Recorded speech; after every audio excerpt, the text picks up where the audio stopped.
Entering what is normally the worst of the fire season. But you know what? It hasn't been that bad this year. Much quieter than last, which was the largest and the deadliest fire season in state history. So just how do these two seasons stack up? CBS 13's Rachel Wolf is here in the studio getting answers for us tonight. Rachel? Well, a lot of people are noticing this for sure. We have actually seen 500 fewer fires than last year with just a fraction of the acreage burned.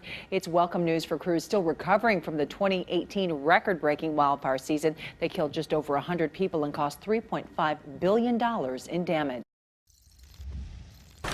The images from the 2018 wildfire season are burned in our minds forever. The Camp Fire, the Carr Fire, and the County Fire, just some of the fires that burned over 500,000 acres statewide.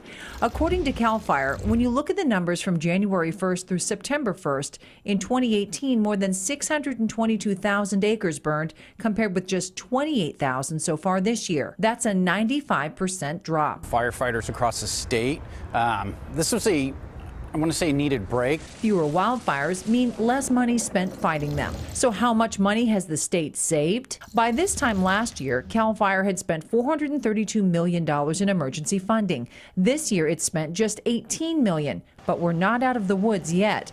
CAL FIRE says an unusually wet spring could create worse fire conditions this fall. The amount of rainfall that we had this past year, it's a double-edged sword. Some of those larger fuels are still moist, so it adds that fuel to that grass crop for larger fires. Last year, CAL FIRE had to request an additional $400 million in emergency funding. An additional request is something that's been done 3 times in the last 8 years.